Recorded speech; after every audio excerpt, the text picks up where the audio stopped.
Hey everyone.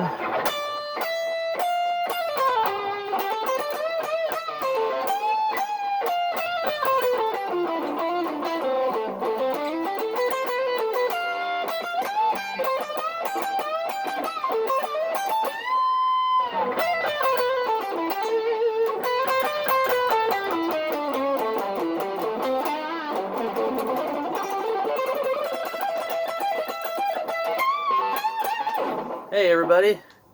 How's it going out there? It's morning. Early. Heavy early. Heavy early. WKRP if you guys remember that one. Um, yeah, happy birthday Rick Emmett.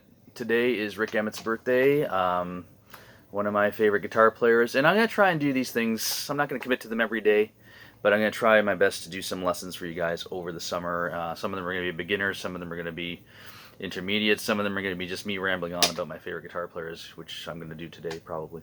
Yes, looks like it is. Rick Emmett, yeah, messed me up big time when I was learning how to play guitar when I started playing when I was 12 years old. Triumph was a big Triumph Rush, Aerosmith, and later UFO were probably, and Van Halen, of course, were probably my formative years of learning how to play and trying to play like that, because you can't just play like that. You can't just play in your first year. Guitar players, you can't play Van Halen solos. But anyways, Rick Emmett messed me up big time because he ran the gamut of all different styles. He's playing jazz, he's playing suitcase blues, he's playing classical, he's playing ragtime, finger talking, that kind of solo. He's playing rock, hard rock guitar, pentatonic guitar, everything. So I had to do that. So I just had to start playing everything and doing all that stuff, and it kind of messed me up because you never become a jack. You become the master of none, jack of all trades, master of none, that sort of thing.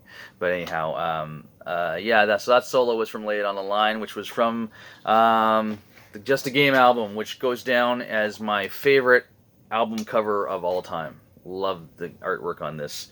The boys were really great marketing and having something that looked good in the Sam the Record Man front display, which is how we saw our albums back in the day. And we walked in and we saw this thing and said, yeah, look at that. That's the one. Even people who didn't know the band or just wanted to sample hard rock probably wanted to buy it just because of this album cover.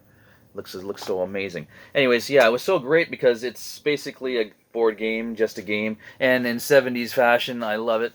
Yes, it opens up and I'm sure some people put this on their wall. But yeah, kind of like the whole North America thing. And what was cool about it is, of course, it's mostly the United States they show here, New York City over here, but they actually show Toronto. Toronto's up there, yeah, the Great Lakes. No CN Tower, but they kind of generically show Toronto up there. We all knew what it meant, anyhow. And if you look inside, there's actually a board game. My love live shots of the band, because really back then we didn't have many pictures of the band. We didn't have the internet to look up Google pictures of Triumph, even though, so we had to go stare at pictures at the, I'd stand at Towers on, Towers, the department store, they had the best record collection, so you'd sit there while your parents were shopping for other things, I'd be at the record place just staring at these album covers, and this is a great album. It's, like I was saying about Rick Emmett's, whole running the gamut of guitar playing. They got a song like "Moving On," "Lay It on the Line," of course. "Young Enough to Cry." Sorry about that. "Young Enough to Cry," of course, was a blues song, and then of course "Fantasy Serenade," "Hold On," and "Suitcase Blues," a jazz tune on this album. Amazing stuff. Yeah, and that solo. I got the Triumph shirt on. That solo was probably one of the greatest. One of my top 5, maybe definitely top 10 greatest guitar solos of all time. Like I tell my students, listen to those changes underneath this lead solos. Don't just wank on your pentatonics. Target notes in those chords and go through that, and that's what he's doing in one of the greatest guitar solos of all time, which I kind of played okay, not so okay. But anyways, you be the judge. Basically, let me turn off some of the noise from the Tube Screamer. There we go. Changes underneath that one. Doesn't use anything else from the song like most people do. Most people solo over the verse, chorus, that sort of thing. Just writes a completely different chord progression underneath the solo. I'm not going to break down the solo.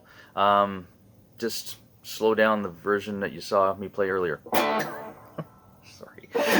I'm trying to make these videos short. That's what I'm trying to say. But anyways, the progression under the solo, D to the G power chord, and then he walks down C, B, A, G, F, E major, A, then climbs back up again, and then you'll hear a C sharp over A in there, which is kind of cool. Back to the D.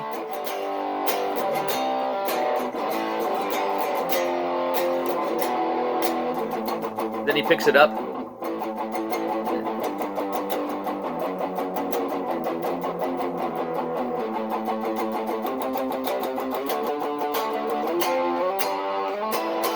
And then ends up on the, sorry, bad note there, ends up on the A minor again, which is basically what the solo is all based around, A minor, but he targets notes of those chords going by, which makes it just sound amazing. Anyhow, thanks for tuning in again. Tune in again. Maybe tomorrow. I don't know. I'm gonna do whenever I feel like it. But anyways, I hope you're enjoying these. Mostly just my Facebook friends are seeing these, but hey, I might put them on YouTube. Anyhow, Darren signing out. Have a great day. Happy birthday, Rick Emmett.